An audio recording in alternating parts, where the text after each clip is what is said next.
আমরা যদি হোটেলে খেতে যাই কি জিজ্ঞেস করেন? দাদা মুরগিটা জবাই করা না কাটা, জিজ্ঞেস করেন না করেন না? এ কথা বলেন না কেন? জিজ্ঞেস করবেন না? করতে হবে না হবে না?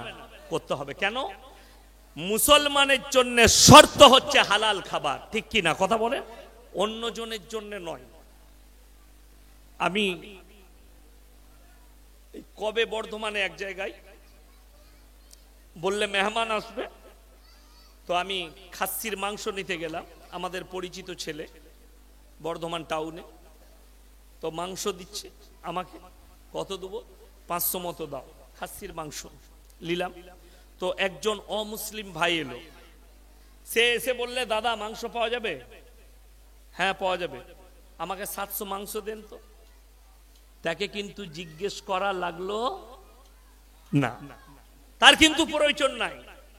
কিন্তু আমার ইয়াসিনের, আমি মুসলমান হিসাবে যদি অমুসলিম দোকান হয়, অমুসলিম হোটেল হয়, আপনাকে জিজ্ঞেস করা লাগবে দাদা মাংসটা কাটা জবাই নাকি, ঠিক কিনা? কিন্তু আমাদের দেশের ছেলেরা এত পরেজগার, এত পরেজগার। আমার এলাকায় একটা ছেলে লরি চালায়, বুঝতে পারলেন তো? ড্রাইভার খালাসি দুজনাই মুসলিম। হোটেলে ঢুকেছে খেতে, হোটেলে ঢুকি বলে ভাই 1 বোতল মদ দে তো। মদটা খেয়ে নিলে ঢেলে, খাওয়া হয়ে গেল। তারপরে বলছে মাংস আর রুটি দাও, মুরগির মাংস কষা আর রুটি দিয়েছে। বলছে দাদা একটা কথা বলবো, মুরগিটা জবাই না কাটা। তাহলে হারামখোরকে গুড়াল মারতে হবে না হবে না? প্রথমেই তো হারাম খেয়ে নিয়েছে, ওটা আর জিজ্ঞেস করা লাগবে তো? এ হচ্ছে মুসলমানের হাল। আমি কি বলতে চাইছি এখন আপনারা ঠিক জায়গায় আপনাদেরকে পৌঁছাইনি, লাস্ট পজিশনে চলুন। আপনি মুসলমান, জিজ্ঞেস করছেন কাটা না গুটা, জবাই করা নাকি? কেন? আমি হারাম খাবো না। তাইলে এরপর ভেবে দেখুন, মুরগির বেলায় জবাই করে, মাংসের বেলায় জবাই করে নিবেন, আর সুদটাকে কি করে হালাল বানিয়ে নিলেন? এটাই গায়ে লাগা কথা। এই আমি বলে যাব সুদের নিয়ে, কাল সকালে নতুন গ্রাম চায়ের দোকানে যারা সুদখোর আছে তারা বলবে বাজে বক্তাবে, ঠিক কিনা কথা বলেন? হ্যাঁ, মাতাল্লা বলবে একদম ফালতু বক্তা। আর যদি বলে দিই ও সুদ খাচ্ছে, ঠিকই আছে, ছেড়ে দিবে আস্তে আস্তে, মারাত্মক বক্তা নেই দিয়ে তুই কেলানি খাবি, বক্তাও কেলানি খাবে। আমি ওই লাইনের লোক নই।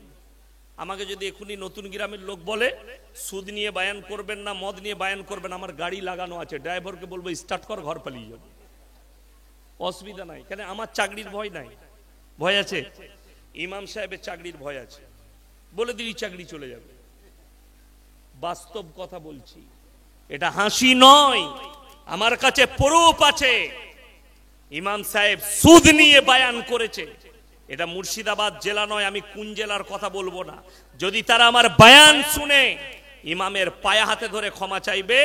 রাত 12টায় গিয়ে ইমামকে ক্ষমা চাওয়া করিয়েছে, জুম্মায় খালি সুদ নিয়ে বায়ান করানোর কাজ। সেই জাতি ধ্বংস হবে না তা কে ধ্বংস হবে? সুদ নিয়ে বায়ান করেছে। কোরআনে আছে ওয়াহাল্লাল্লাহুল বাইয়া ওয়া হাররামার রিবা, আমি তোমাদের জন্য ব্যবসাকে হালাল করেছি, সুদকে হারাম করেছি। আপনি 5 টাকা কেজি আলু কিনে নিয়ে এলেন বেলডাঙ্গা হাট থেকে, আর বিক্রি করছেন 7 টাকা কিলো।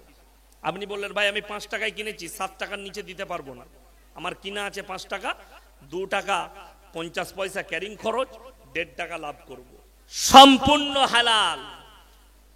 আর আপনি যদি বলেন ভাই এই সকালবেলায় 5,000 টাকা নিয়ে যা, সারাদিন ব্যবসা করে তোর লাভ হলো না তোর ফুটে গেল আমি জানি না, আমাকে 500 টাকা লাগবে, এটা হচ্ছে সুদের বাবা। সুদ যারা খায় তারা শুনেলেন সব থেকে নিম্ন স্তরের পাপ হচ্ছে নিজের মায়ের সঙ্গে 70 বার ব্যভিচার করার সমান গুনাহ। সুদের সব থেকে এটা নিম্ন স্তরের পাপ বললাম। উঁচু পাপগুলো আরো বড় বড় আছে। আমি নিম্নটা বললাম, এই নিম্নটা দেখে অনুমান করুন এর থেকে বড় বড় পাতগুলো বিটিতেও যেতে পারে, আপনার মেয়েতেও যেতে পারে, তো কোন জায়গায় পৌঁছাবে বুনেতেও যেতে পারে।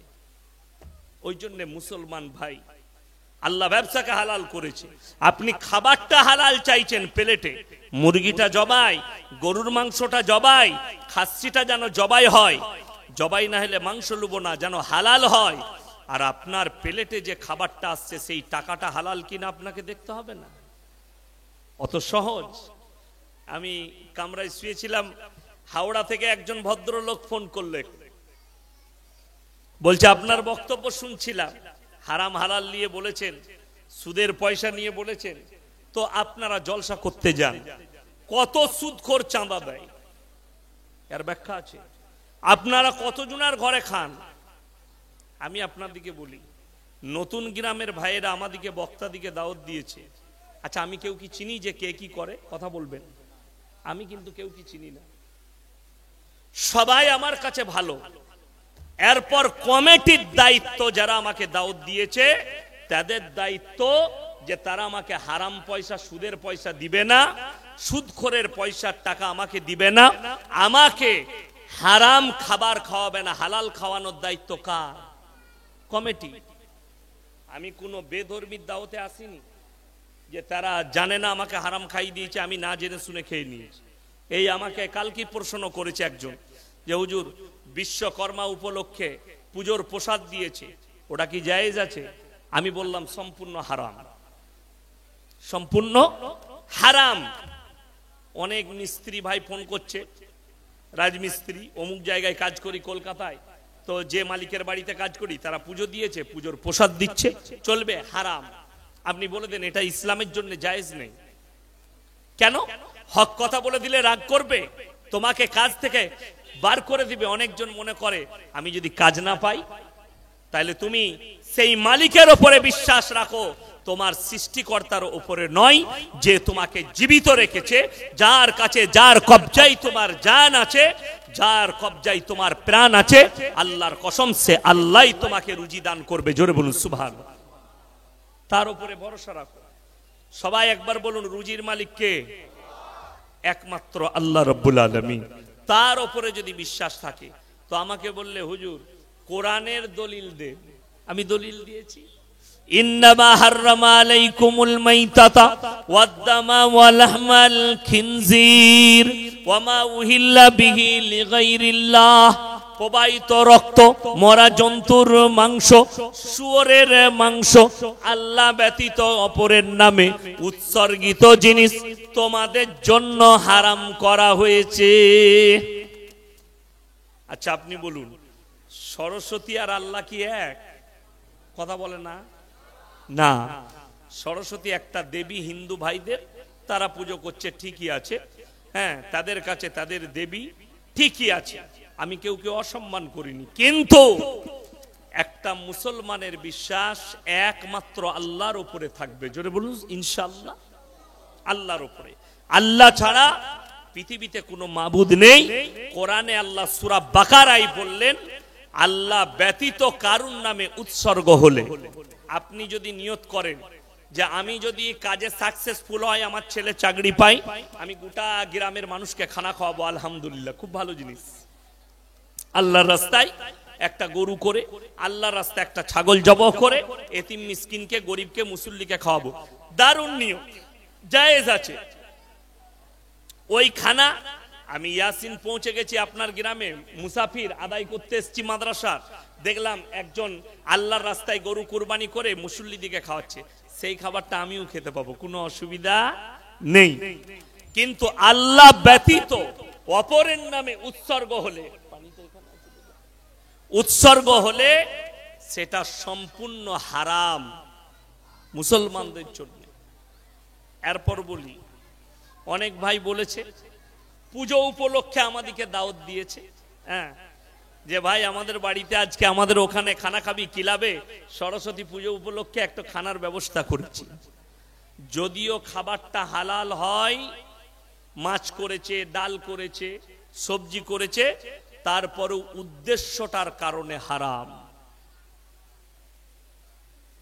এরপর যদি বলেন তাইলে কি হিন্দু ভাইদের বাড়িতে খাওয়া যাবে না? অবশ্যই খাওয়া যাবে। যদি মেয়ের দাওয়াত দেয়, মেয়ের বিয়ে আছে, আপনি নির্দ্বিধায় খান, হালাল খাবারটা খাবেন, কোনো দোষের নাই। আপনাকে খুশি করে দাওয়াত দিয়েছে। আমাকে বর্ধমানে একজন পাঞ্জাবি বলে, হুজুর আমার বাড়িতে খেতে হবে একদিন, আমি খুব ভালোবাসি আপনাকে, আমি খাবো। কি খেতে পছন্দ করেন? আমি বললাম, দাদা আমাকে ইলিশ মাছ খাওয়ান। বলে, স্যার ভাপা ইলিশ খাওয়াবো। আমাকে ভাপা ইলিশ খাওয়ালো, সবজি খাওয়ালো, তার বাড়িতে পদ্ম পাতায় দিল, আমি খেয়ে চলে এলাম, কোনো অসুবিধা নাই। কিন্তু যদি বলে আমার বাড়িতে দেওয়ালি আছে, কালী পুজো আছে, আমাদের কালী পুজোতে আসবেন, ইয়াসিনের উত্তর হবে ইন্না শিরকা লাযুলমুন আযীম, আল্লাহর কাছে যতগুলো পাপ আছে সব থেকে বড় পাপ হচ্ছে শিরকের পাপ। আপনি অন্য সময় দাওয়াত করবেন যাব, এই উপলক্ষে ইসলামের জন্য জায়েজ নেই। এটা বলতে আমার দ্বিধাবোধ কি আছে? আমাদের অনেক মুসলমান কি ভাবে জানেন? বিসমিল্লাহ, হিন্দু ভাইদের বাড়িতে গিয়ে যদি বলে, দাদা আমাদের কাটা মাংস আছে, আপনি কি খাবেন? একটু সবজি খাবেন? না না, ও কাটা ফাটা আমার সব চলে, ওই সময় আমি মানি না, আমি গুণা মুসলমান লয়। তুই হারামি মুসলমান,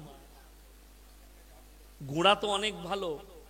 এরপর শুনেলেন এই মাইন্ড যাদের আছে যে আমি গুণা মুসলমান নয়, আমি সব খাই, তুমি যখন ওই কাটা মাংস খেয়ে চলে আসবে, সেই হিন্দু ভাই পেছনে বলবে, সালা হারামির বাচ্চা ধর্ম মানে না, এই গালিটা তোমাকে দিবে। কিন্তু তুমি যদি বলো, দাদা আমার এইসব কাটা ফাটা চলে না, একটু ডাল আর সবজি দিয়ে আমাকে দেন, আমি খেয়ে চলে যাই, আপনি যদি চলে যান, পেছনে বলবে এই লোকটা হচ্ছে ধার্মিক লোক এবং ভালো লোক। চ্যালেঞ্জ দিয়ে বললাম। আমাদের দেশে তো অনেকজন আবার বাজারে, অনেক বাজারে টুপি লাগাই না, কি বুঝলে, আমি বাস্তব কথা বলছি, টুপি লাগাই না কেন? আমাকে যদি মুসলমান মনে করে, দিয়ে মনে হয় গরু পাইকে, তো টুপি না লাগালে দাড়িটা কি করবি? কথাটা বুঝতে পারেননি? আমি দিল্লি, বোম্বাই, গুজরাট যেখানে যাই, গোটা ভারতের সব রাজ্যে জলসা করেছি আলহামদুলিল্লাহ, কোন জায়গায় আমার লিবাস পাল্টাই। আপনারা মনে করছেন আমি বাইরে গেলে পায়জামা পরে যাই? আমার লুঙ্গিটাই সফরের সাথী, আমি এই লুঙ্গি পরেই প্লেনে চাপি, আর লুঙ্গি পরেই স্টেজে চাপি, আল্লাহর কৃপায়। ড্রেস কেন পরিবর্তন করব? টুপি কেন খুলবো? হ্যাঁ, টুপিটা আমার প্রয়োজন। আমি যখন গাড়িতে যাই, গরম লাগে, টুপি খুলে গাড়িতে নামিয়ে দিলাম সিটেতে, দিয়ে আরাম করছি, কোনো অসুবিধা নাই। কিন্তু হিন্দু বাজার বে আমাকে যেন মুসলমান নাম মনে করে টুপিটা খুলবে, খুলবে, তুমি ঝাঁটা জুতো খাবি কবর। কার ভয়ে টুপি খুলছো তুমি? মুসলমান আপনারা মুর্শিদাবাদ জেলার মানুষ, আমাদের অন্তরের মানুষ, আমি বলে দিই, একটা ঈমানকে মজবুত করুন। আল্লাহর কসম করে বলে যাচ্ছি, যদি তলোয়ারটা আপনার গর্দনের ওপরে থাকে, আমার আল্লাহ না চাইলে আপনার মৃত্যু আসতে পারে না। জোরে বলুন সুবহানাল্লাহ। সাহাবীরা এই বিশ্বাস রাখার কারণে আল্লাহ সাহাবীদের জন্য নবীজিকে বললেন, তাদের ঈমান, তাদের বিশ্বাস, তাদের ইয়াকিন এমন হলো, আল্লাহ তাআলা নবীজিকে বললেন, রাদিয়াল্লাহু আনহুম ওয়া রাজু আন, তারা আমার উপরে রাজি, আমি আল্লাহ তাদের উপরে রাজি। আজকে মুসলমান আমরা এত দুঃখিত, আমরা উলামারা, যে মুসলমান সমাজের লোক, আপনি দ্বীনি ইলম হাসিল করা মানে কি? আলেম হওয়া, মুফতি হওয়া, হাফেজ হওয়া, কারি হওয়া। কে বলল আপনাকে? এটা ভুল ব্যাখ্যা। দ্বীনি ইলম হাসিল করা মানে হচ্ছে অতটা ইলম আপনাকে হাসিল করতে হবে যতটা করলে আপনি, আপনার সন্তান, আপনার স্ত্রী, আপনার পরিবার বেঁচে যাবে কি থেকে? হারাম আর হালাল থেকে বাঁচতে পারবে, বেঈমান কাফেরের খপ্পত থেকে বাঁচতে পারবে, বদদিনী থেকে বাঁচতে পারবে, আপনার কুসংস্কার থেকে বাঁচতে পারবে, মানুষকে চিনতে পারবে। আপনাকে বলে দিই, আল্লাহ আপনাকে বিবেক দিয়েছে না দেয়নি? আপনাকে যখন বিবেক দিয়েছে, আপনারা বাজারে গেলে টমেটোর পচা কে কিনেন? যে আমাকে পচা টমেটোর দে, কেউ কিনে? এ কেউ কানা বেগুন কিনবে নতুন গ্রামের মানুষ? না। কানা বেগুনটা বাড়ি নিয়ে এলে বউ বলবে তুমি কানা নাকি গো? আপনি বেগুনটার অ্যাকাউন্টে টাকা পাঠাবো, টাকা ঢুকিয়ে যায় মাসে মাসে। তাহলে আমি যাকে ইচ্ছা যাব, আপনারা উল্টি দেন যে না 80% জানে 20% জানে না। তাহলে এইখানে আমি 100টা লোক বসে থাকলে 80 জনকে দাঁড় করিয়ে কোরআন জিজ্ঞেস করব। কোরআন নয়, শুধু খালি সূরা ফাতিহাটা পড়া করাবো। আমি এটাও বলে যাচ্ছি, আলহামদুলিল্লাহ যারা নামাজ পড়ে সূরা ফাতিহা মুখস্থ করেছে, সেই নামাজিদের 100 জনের মধ্যে 80 জনের আবার সূরা ফাতিহা শুদ্ধ নাই। তা বলে নামাজ হবে না তা নয়, আলহামদুলিল্লাহ নামাজ হবে, কোনো অসুবিধা নাই। জোরে বলুন সুবহানাল্লাহ। হ্যাঁ, আপনাকে চেষ্টা রাখতে হবে যে কোরআনকে শুদ্ধ করার। চেষ্টা কেন নেই? আপনার ছেলে কোরআনের শিক্ষা নিলে পয়সা পাবে না। নতুন গ্রামে যতগুলো মসজিদ আছে, আমি চ্যালেঞ্জ দিচ্ছি, ফজর থেকে আর জায়গা হবে না। খালি মতোয়াল্লিরা এলান করে দেখ, আমাদের মসজিদে যারা নামাজ পড়বে পার ওয়াক্তে 100 করে টাকা দেওয়া হবে। ও ফজর থেকে রুমালটা নামিয়ে দিবে, কেউ সরালে সালাকে হেঁসুয়া করে চুটাবো। ঠিক বললাম না ভুল বললাম? 3 বাপ বেটা 3টে রুমাল নামিয়ে দিবে, আর নামাজ কাজা করবে না। কিন্তু ইসলাম টাকার দ্বারা পরিচালনা হয় না। যদি টাকার দ্বারা পরিচালনা হতো, আপনাকে বলে দিই, আমাদের মুসলমানদের মধ্যে এক দল বেরিয়েছে, তারা নিজেদিকে মুসলমান দাবি করছে, তারা হচ্ছে কাদিয়ানি। কাদিয়ানি বলতে অনেকে বুঝবে না, এই চেয়ারটা এখানে দেন তো। অনেকে বুঝবে না। গোলাম আহমদ কাদিয়ানি, পাঞ্জাবের একটা জায়গার নাম হচ্ছে কাদিয়ান, সেইখানে জন্মগ্রহণ করে গোলাম আহমদ কাদিয়ানি। সেখানে জন্মগ্রহণ করার পরে সর্বপ্রথম সে দাবি করে বসে, मैं ईसा मसीह हूं। लोगरा बोले ईसा मसीह तो क़यामत से पहले आने वाले हैं, आप इतना जल्दी कैसे आ गए? সে দেখলে শালা এটা তো মিথ্যা হয়ে যাবে। তখন সে বললে नहीं, मैं आखिरी नबी हूं। जोरे बोलो नाउजुबिल्लाह, आखिरी नबी। এখন তারা টাইটেল দিয়েছে আহমদিয়া। এগুলো সব বেঈমান কাফেরদের এক একটা পরিচালনা। আপনাকে আমি চ্যালেঞ্জ দিয়ে বললাম, কেউ যদি বলে আমি কাদিয়ানি হব, সঙ্গে সঙ্গে তাদের হেডকোয়ার্টার থেকে তাকে একটা 2 তলা দালান বাড়ি করে দিবে, কয়েক লক্ষ টাকা দিবে, যে আরামসে জীবনযাপন করো, আমাদের দলে এসো। কিন্তু আমি আল্লাহর কসম করে বলছি, কেউ যদি বলেন যে আমি নবীজির সুন্নাহর উপরে চলবো, কোরআন হাদিসের উপরে চলবো, কালমা পড়ে কেউ যদি অমুসলিম ভাই মুসলমান হয়, তাকে হৃদয়ে জায়গা দেবো, অন্তরে জায়গা দিতে পারবো, টাকা পয়সা দিতে পারবো না, বরঞ্চ তাকে দিনের দিশারি দেখিয়ে দিতে পারবো, সম্পদ দিতে পারবো না। একটা সম্পদ পাবেন, সেই সম্পদটা হচ্ছে কালমা পড়ার পরে আপনি আমার পাশে দাঁড়িয়ে নামাজ পড়তে পাবেন। আপনাকে বলবো না তো আজকে মুসলমান হয়েছিস, পেছনে যা। জোরে বলুন না সুবহানাল্লাহ। এটার নাম হচ্ছে ইসলাম। যদি আজকেও কেউ কলমা পড়ে নেয়, ফাঁস কাতারে নামাজ পড়তে পাবে ফজরে, কোনো মুসল্লি বলতে পাবে না যে তুই আই রাতের বেলায় মুসলমান হয়েছিস, তো পেছনের কাতারে যা। বলতে পাবে? কথা বলেন, বলা যাবে না। বললেই আপনি পাপী। কিন্তু কষ্ট কি জানেন? আমাদের দেশে এখন অনেক মুসল্লি আছে, জুম্মার দিনে পায়খানা করতে যাবে, ফাঁস কাতারে গিয়ে রুমালটা নামিয়ে দিয়ে আসছে, এটা আমার জায়গা।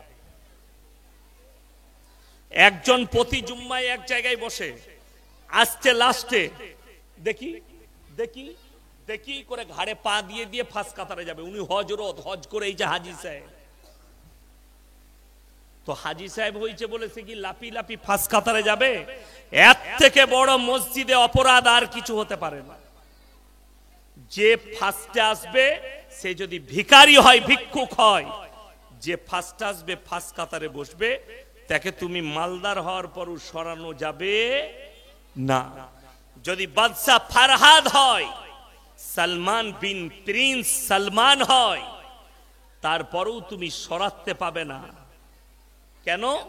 মসজিদ আল্লাহর ঘর, সেখানে সবারই সমান অধিকার আছে। জোরে বলুন সুবহানাল্লাহ।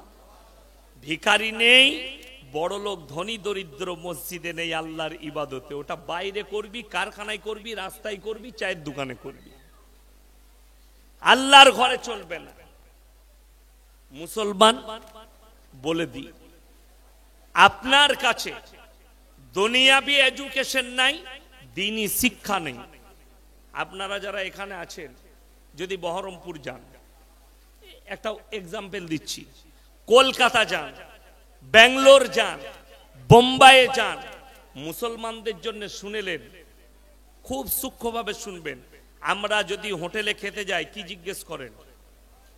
দাদা মুরগিটা জবাই করা না কাটা? জিজ্ঞেস করেন না করেন না? এ কথা বলেন না কেন? জিজ্ঞেস করবেন না? করতে হবে না হবে না?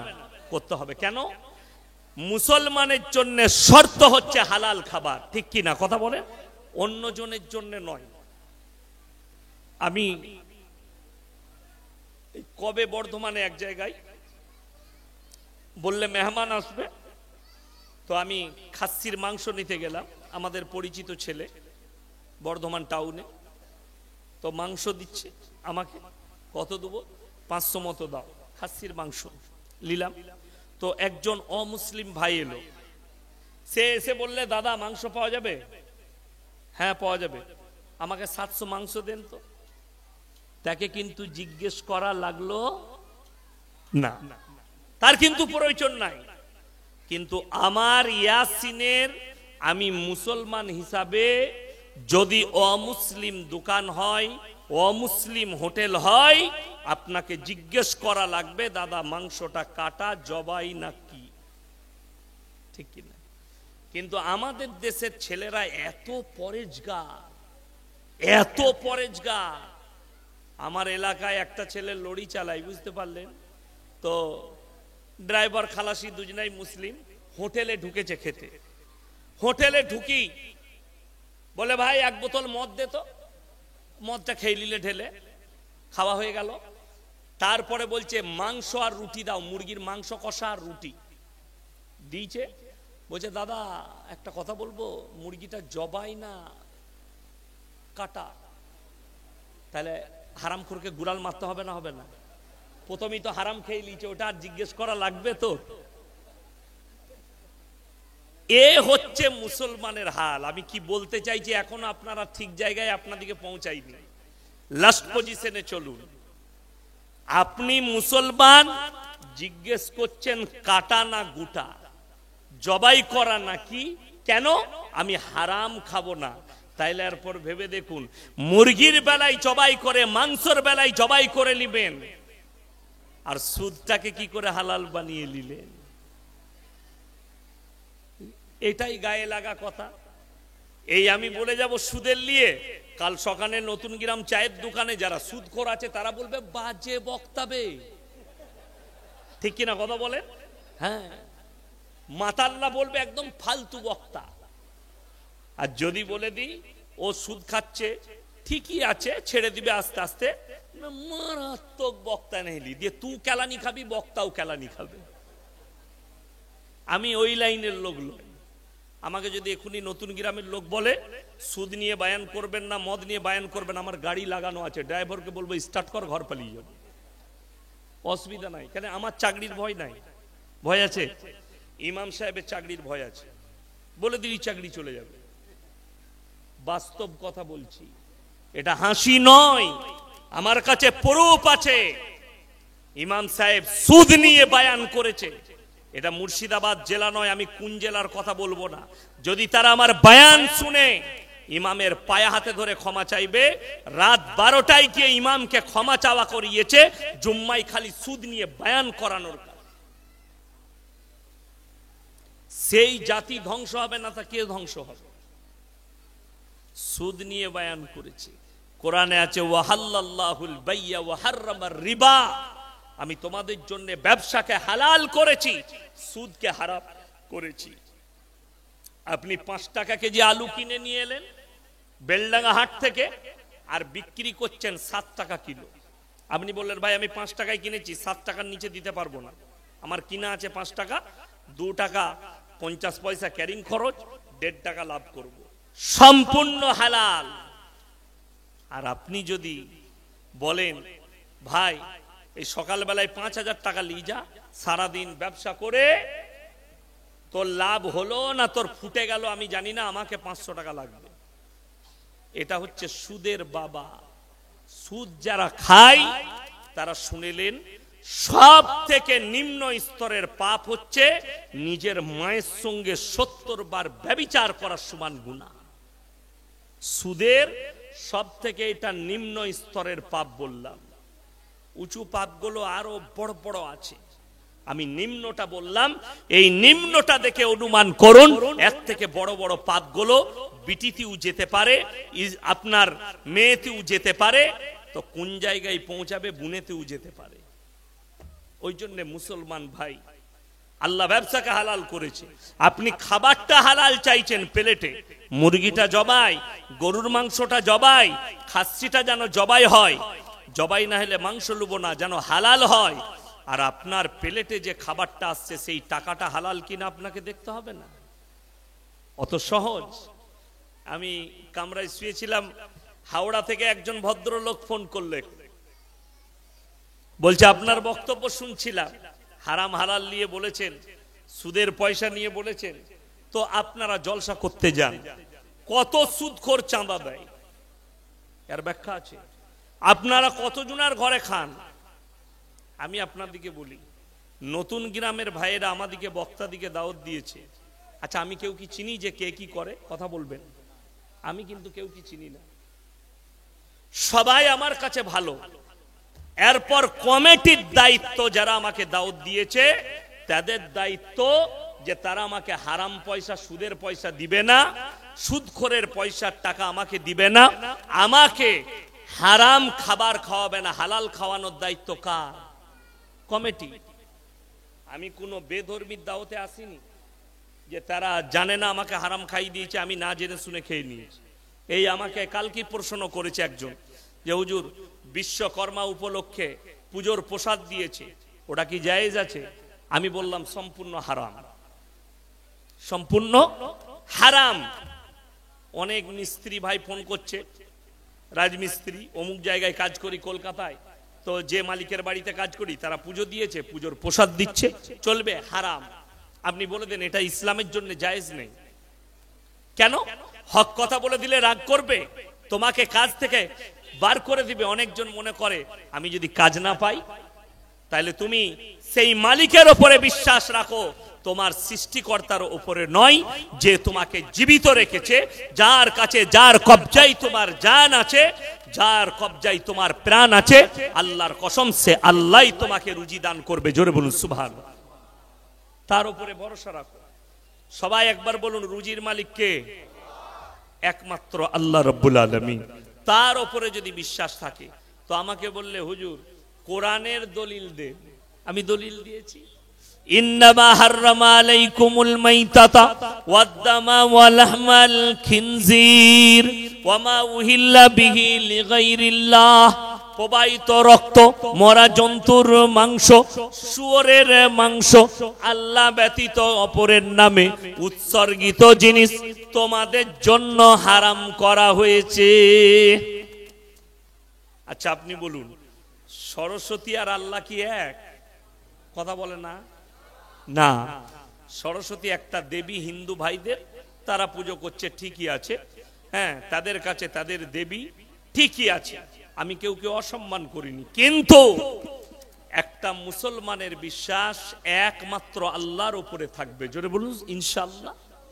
আল্লাহর উপরে, আল্লাহ ছাড়া পৃথিবীতে কোনো মাবুদ নেই।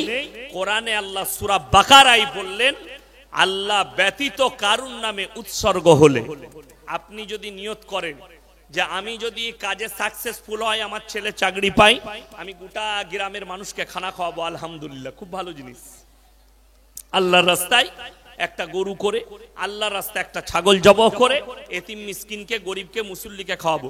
দারুণ নিয়ম, জায়েজ আছে। ওই খানা আমি ইয়াসিন পৌঁছে গেছি আপনার গ্রামে, মুসাফির আদায় করতে এসেছি মাদ্রাসা, দেখলাম একজন আল্লাহর রাস্তায় গরু কুরবানি করে মুসল্লিদিকে খাওয়াচ্ছে, সেই খাবারটা আমিও খেতে পাবো, কোনো অসুবিধা নেই।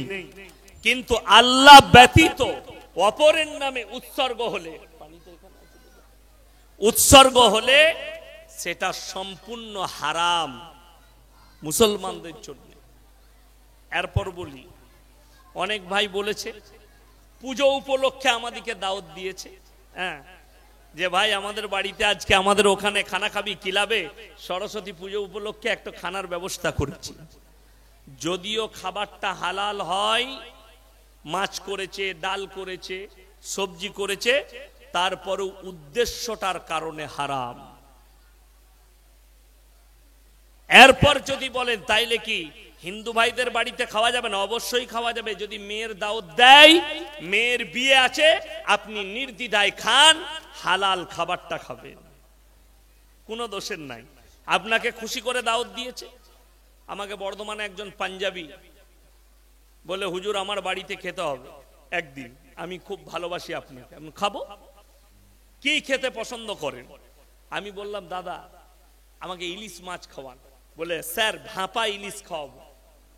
আমাকে ভাপা ইলিশ খাওয়ালো, সবজি খাওয়ালো, তার বাড়িতে পদ্ম পাতাই দিল, আমি খেয়ে চলে এলাম, কোনো অসুবিধা নাই।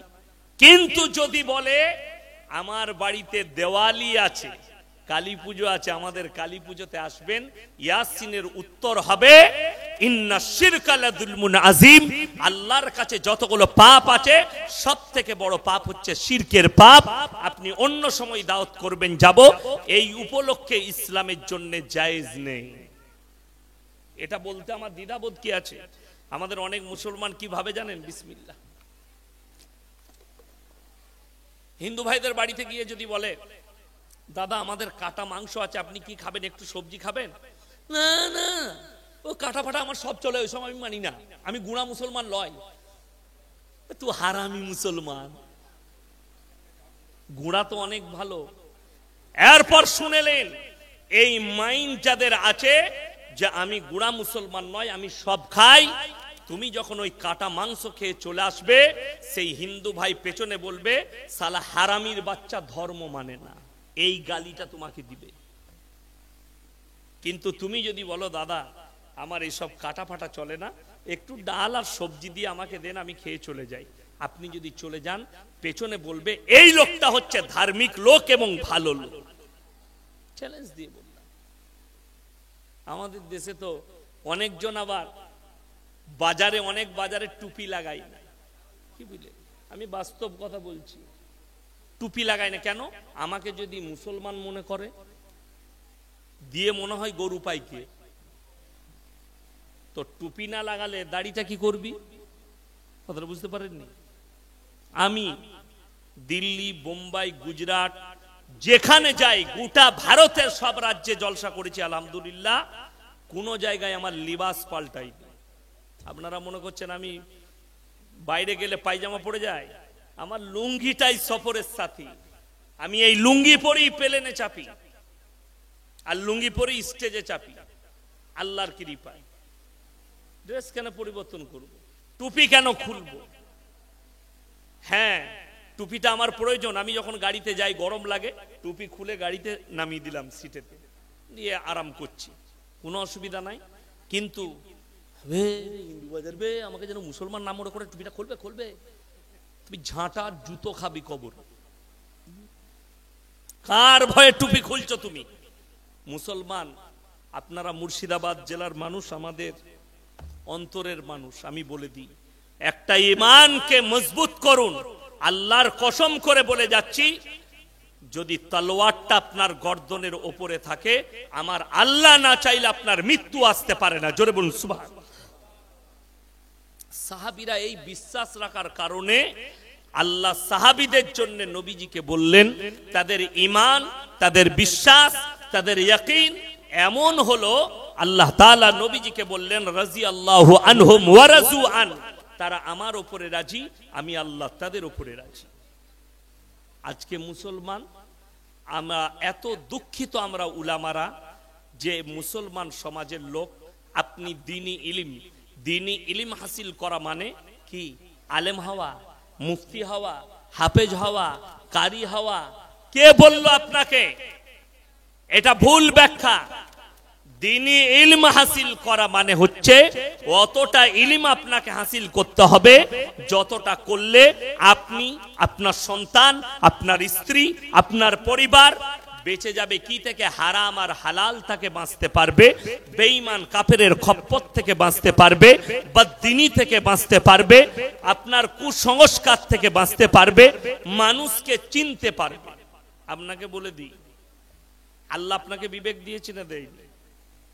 আপনাকে যখন বিবেক দিয়েছে, আপনারা বাজারে গেলে টমেটোর পচাকে একে কিনেন যে আমাকে পচা টমেটোর দে, কেউ কিনে?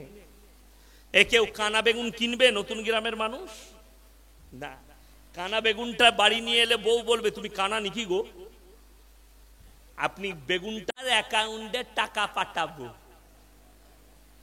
টাকা ঢুকিয়ে যায় মাসে মাসে, তখন আর সে পড়তে পারে না। ওই জন্য আমার মুসলমান ভাই, আমি আপনাদেরকে অনুরোধ করব, সবাই হাত তুলে বলুন তো 5 ওয়াক্তের নামাজ কে কে পড়বেন আজ থেকে? হাত তুলেন সকলে, জোরে বলুন ইনশাআল্লাহ।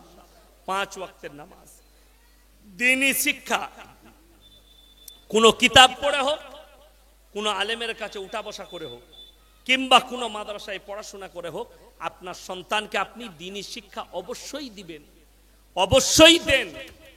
পরকালের জন্য, মরণের পরের জন্য, পরকালটাকে সুন্দর করার জন্য আপনি অবশ্যই আল্লাহর কাছে দেন। আমার মুসলমান ভাই, বেনামে একজন আল্লাহর বান্দা 2000 টাকা দিয়েছেন। আল্লাহ তাআলা উনার দানকে কবুল করুক, নেক নিয়তকে আল্লাহ পুরো করুক, কারোবারে, ব্যবসা বাণিজ্য, রুজি রোজগারে আল্লাহ বরকত দেখ। আমার মুসলমান ভাই, প্রত্যেকটা ভাইকে অনুরোধ করব, কেউ চলে যাবেন না। আমি আপনাদের কাছে বেশি সময় নেব না, দোয়া করব, দোয়া দেব, দোয়া নেব, বাড়ি ফিরব। খালি আপনাদের ঈদগার জন্য মাশাআল্লাহ অনেক ভাই অনেক দিয়েছেন, এখনো দিচ্ছেন, আগামীতে শুনেলেন এই ঈদগাহ হচ্ছে আপনাদের ইজ্জত, এই গ্রামের ইজ্জত হবে ঈদগাহ। এ বহুত বড় একটা কাজ। নতুন গ্রামে মনে হয় একটাও ঈদগাহ নাই, আছে? নাই। ঈদগাহ হওয়া দরকার, ঠিক কি না কথা বলে? শুধু আজকেই বলে নয়, মনে মনে নিয়ত করেন, আল্লাহ আমার কামাই দিলে, আমি যদি এই মাসে 1 লাখ টাকা কামাই করতে পারি তো আরো 5000 টাকা আমি ঈদগাহর জন্য দেবো। জোরে বলুন ইনশাআল্লাহ। আল্লাহ যাদের কামাই বরকত দিবে, নিয়ত করেলেন আমার পুরো বৎসর যা ইনকাম হবে ওইখান থেকে প্রতি 100 টাকায় 10 টাকা আমি ঈদগাহর জন্য রাখবো। দেখবেন আল্লাহ আপনার কামাই বরকত দিবে। নেক নিয়ত করুন, ইন্নাল্লাহা লা ইউদিউ আজরাল মুহসিনিন। মানুষ যখন কোনো কাজে নেক নিয়ত করে আল্লাহ মদদ করেন। জোরে বলুন সুবহানাল্লাহ। আপনি দানের নিয়ত করবেন, আপনি গরিবের হেল্পের নিয়ত করবেন, আল্লাহ আপনার মালে বরকত দিবে, কারোবারে বরকত দিবে, খেতিবাড়িতে বরকত দিবে। ওই জন্যে আমার প্রত্যেকটা মুসলমান ভাই আপনাদেরকে অনুরোধ করে যাব, নামাজ কেউ ছাড়বেন না। নিজের পরিবারকে শুনেলেন বেঈমান কাফেররা চারিদিকে পৃথিবীতে জাল বিছিয়ে ফেলেছে আপনার ঈমানকে ধ্বংস করার জন্য। কচু পাতার উপরে পানি রাখি, পানি রাখি না, থাকে না পড়ে যায়? পড়ে যায়। কচু পাতার উপরে পানি যেমন স্লিপ খেয়ে পড়ে যায়, ওইভাবেই আমাদের ঈমানটা এমন অবস্থায় আছে, একটু স্লিপিং হলেই আমাদের ঈমান পড়ে যাবে। তাই ঈমানটাকে ধরে রাখার জন্য কচু পাতাটা একটু তুলেলেন, নিজের ঈমানকে একটু মজবুত করুন, পিলারটাকে একটু শক্ত করুন, যেন কেউ ভাঙতে না পারে আমার ঈমানের পিলার। আমার কোরআনের উপরে যে বিশ্বাস, এটা যেন কোনো বেঈমান কাফের না ভাঙতে পারে। মুসলমানদের বিশ্বাস কোথায় ভাঙছে বলে দিই। আমি সেদিনে বলেছি, আমাদের দেশে এখন একটা ছোট দাজ্জাল বেরিয়েছে। ছোট দাজ্জাল বুঝতে পেরেছে? हमारा देश का जो छोटा दज्जाल है उसका नाम है बागेश्वर धाम बाबा। मैंने उसका नाम रखा है छोटा दज्जाल। मुसलमान टोपी लागिए, नमस्ते बाबा जी, हम मुसलमान हैं, आपके पास आए हैं, जरा हमारा कुंडली बता दो। बाबा तो पर्चा निये बोले दिच्छे तुम्हारा घर यहाँ है, तुम्हारा 2 बेटी है, तुम्हारा एक भाई है, वो ये नौकरी करते हैं।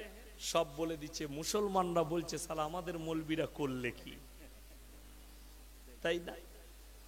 ইয়াসিন সাহেব এত ভালো বক্তা, শওকত সাহেব এত দামি বক্তা, হ্যাঁ, জার্জিস সাহেব, বদরুল আলম সাহেব, এত দামি দামি লোক থাকতে এরা কেউ বলতে পারছে না, কিন্তু বলে দিচ্ছে কে? বাগেশ্বর ধাম বাবা। अरे ये तो छोटा दज्जाल है, अभी बड़ा दज्जाल आना बाकी है, तब तुम क्यों कैसे तुम्हारे ईमान को रोकोगे? क्योंकि बड़े दज्जाल जब आएंगे वो फिर बारिश बरसा के दिखाएंगे, जिंदा को मुर्दा करके फिर जिंदा करके दिखाएंगे, तब तुम तुम्हारे ईमान को कैसे रोकोगे?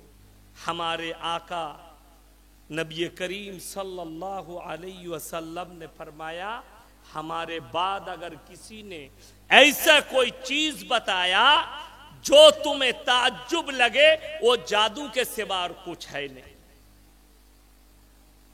আল্লাহ নবী সাল্লাল্লাহু আলাইহি সাল্লাম আঙ্গুলের ইশারায় 2 টুকরো করেছেন চাঁদকে, ঠিক কি না? এটা ছিল আল্লাহর দেয়া একটা বড় মুআজিজা। আল্লাহ এই যোগ্যতা দিয়েছিলেন নবীজি। আঙ্গুল মাশাআল্লাহ বেনামে 1000 টাকা একজন ভাই দিয়েছিলেন। আল্লাহ তাআলা এই যোগ্যতা রাসূল করিম সাল্লাল্লাহু আলাইহি সাল্লামকে দিয়েছিলেন, তাই আঙ্গুলের ইশারায় চাঁদকে 2 টুকরো করেছেন। যেমন আমাদের দেশে কিছু লোক বলছিল মুহররমের সময় আমাদের বর্ধমানে আগুনের ওপরে মুসল্লা বিছিয়ে কজন নামাজ পড়ছিল। আছে অত পরেজগার নতুন গ্রামে আছে কেউ? আপনাদের কোনো ইমাম পারবে? আমি তো পারবো না।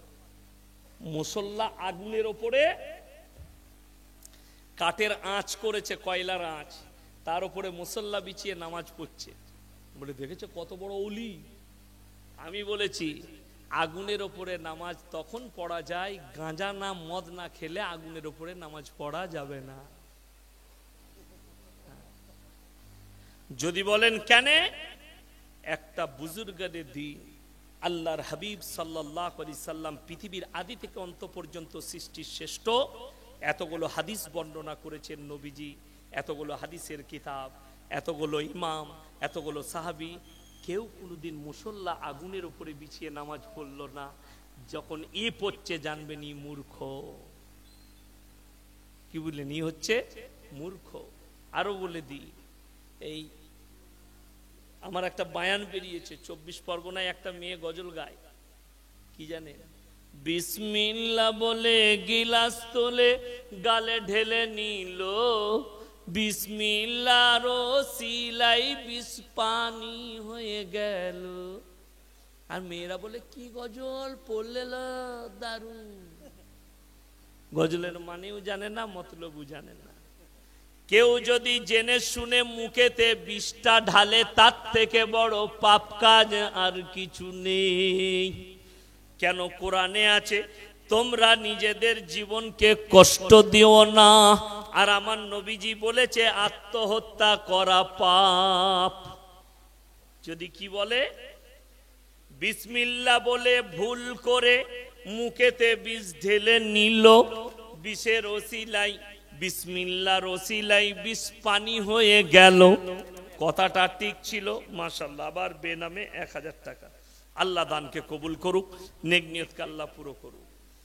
এই যে কারেন্টের তারটা দেখছেন, আমি যদি বলি শোনো, আমার মতো ওলি নতুন গ্রামে নাই, আমি বর্ধমান থেকে এসেছি, আমি এই কারেন্টের তারটা হাত দেবো, কারেন্ট আমাকে শর্ট মারবে না।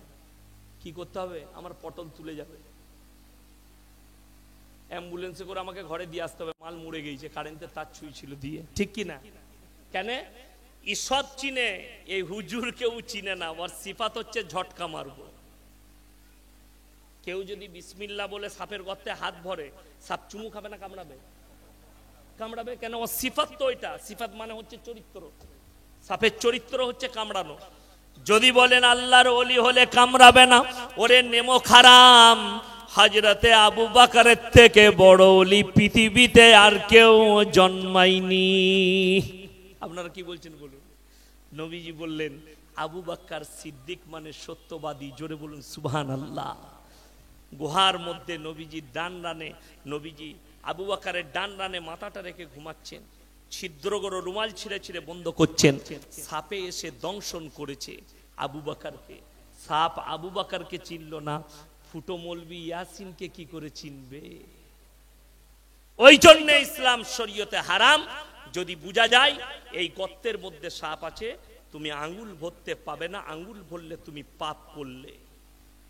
তুমি যদি বুঝতে পারো এই গ্লাসটায় বিষ আছে, তুমি জেনে শুনে ওটা পান করা যাবে না বিসমিল্লাহ বলেও, তুমি আত্মহত্যার খাতায় পড়বে। তুমি যদি মারা যাও, জান্নাতের আশা আর করা যাবে না। অর্থাৎ জেনে শুনে বিষ পান করা যাবে না। হ্যাঁ, রাখা ছিল, পানি মনে করে খেয়ে নিয়েছি। আমার দিল্লিতে একজন বন্ধু আছে, হাজি ফরিদ সাহেব, খুব কাছের মানুষ। রমজান মাসে অনেক উলামারা যায়, জাকাত দেয়। হুগলিতে বাড়ি, বিরাট বড় ধনী লোক। ফ্রিজে এখন কাজ করতে গিয়ে এরকম সাদা বোঝেলে ওইটাকে কি বলে, তারপিন তেল বলে নাকি? হ্যাঁ, একদম ঝলঝল করছে, ফ্রিজে কর্মচারী রেখে দিয়েছে। আমার ওনার স্ত্রী ভাবি মনে করেছে এটা পানি, খুলে মেরে দিয়েছে, ধকধক করে চলে গেছে। জানি না, যখন মুখে নিয়ে ভেতরে চলে গেছে 2-4 কুল্লি, তখন বুঝতে পেরেছে, তখন ফেলেছে, ডাক্তারখানা নিয়ে গেছে। আলহামদুলিল্লাহ, আল্লাহ দিয়েছে, শিফা দান করেছে, সুস্থ হয়ে গেছে, এখন ভালোই আছে। আমি 2-3 বছর আগেকার, 4 বছর আগেকার ঘটনা বলছি। এই ভুল বশত আলাদা কথা, কিন্তু যদি বুঝতে পারি এটাই বিষ আছে আর আমি বিসমিল্লাহ বলে খাবো, দেখ আমার কিছু হবে না, তো তার থেকে বড় পাঁঠা আর কেউ নেই। ওই জন্যে না, আত্মহত্যা হারাম। আপনাকে যেখানে বিপদ লাগবে সেখানে হাত ভরা যাবে না, সেখানে হাত দেওয়া যাবে না, সেখান থেকে এড়াতে হবে আপনাকে। বিসমিল্লাহ, এটা ইসলাম, এটা শরীয়ত। আলহামদুলিল্লাহ, এই শরীয়তটা যারা মানলো তারা দিন পেল। ওই জন্য আমার মুসলমান ভাই, আল্লাহ তাআলা আমাদের সকলকে কবুল করুক, আজকের দিনকে কবুল করুক। আমি দোয়া করব, দোয়ার আগে একটা অনুরোধ করব। আমি এই ঈদগার জন্য আপনাদের কাছে আমার আঁচলটা পাচ্ছি, যে যা পারবেন 10, 20, 100 টাকা, 50 টাকা আমার আঁচলের লগত